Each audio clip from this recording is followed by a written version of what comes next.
الحمد لله وكفى والصلاة والسلام على سيد الرسل والصلاة والسلام على سيد الرسل وخاتم الأنبياء وعلى آله المجتبى وأصحابه الأتقياء ونشهد أن سيدنا وسندنا وحبيبنا وشفيعنا ومرشدنا ومولانا محمدا عبده ورسوله صلى الله تعالى عليه وعلى آله وأصحابه وأحبابه وأزواجه وذرياته وآل بيته أجمعين وسلم تسليما كثيرا أما بعد فأعوذ بالله من الشيطان الرجيم بسم الله الرحمن الرحيم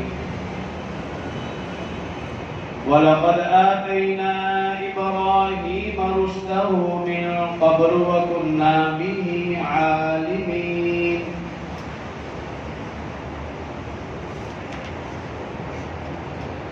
إذ قال لأبيه وقومه ما هذه التماثيل التي أنتم لها عاكفون قالوا وجدنا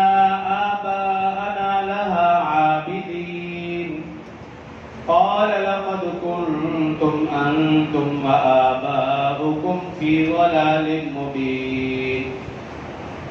قالوا أجئتنا بالحق أم أنت من اللاعبين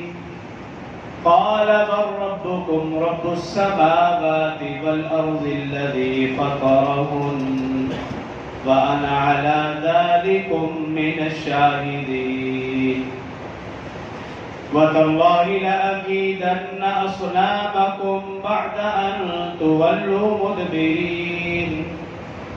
فجعلهم جذاذا إلا كبيرا لهم لعلهم إليه يرجعون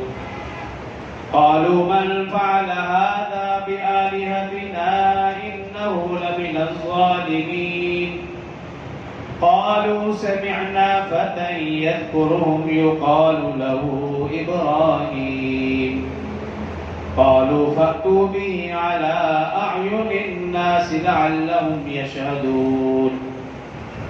قالوا أأنت فعلت هذا بآلهتنا يا إبراهيم قال بل فعله كبيرهم هذا فاسألوهم إن كانوا ينطقون فرجعوا إلى أنفسهم فقالوا إنكم أنتم الظالمون ثم نكسوا على رؤوسهم لقد علمت ما هؤلاء ينطقون قال أفتعبدون من دون الله ما لا ينفعكم شيئا ولا يضركم أف لكم ولما تعبدون من دون الله أفلا تعقلون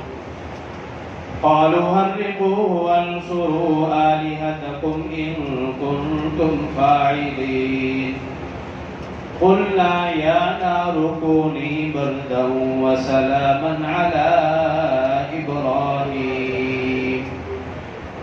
صدق الله العظيم وصدق رسوله النبي الكريم ونحن على ذلك لمن الشاهدين والشاكرين والحمد لله رب العالمين तमाम अहबाब एक मरतबा बावाज़ बुलंद नमाज वाला दुरूद शरीफ पढ़ लें अल्लाहुम्मा सल्लि अला मुहम्मद व अला आलि मुहम्मद कमा सल्लैता अला इब्राहीम व अला आलि इब्राहीम इन्नका हमीदुम मजीद अल्लाहुम्मा बारिक अला मुहम्मद व अला आलि मुहम्मद كما باركت على إبراهيم وعلى آل إبراهيم إنك حميد مجيد رب اشرح لي صدري ويسر لي أمري واحلل عقدة من لساني يفقهوا قولي رب زدني علما رب زدني علما رب زدني علما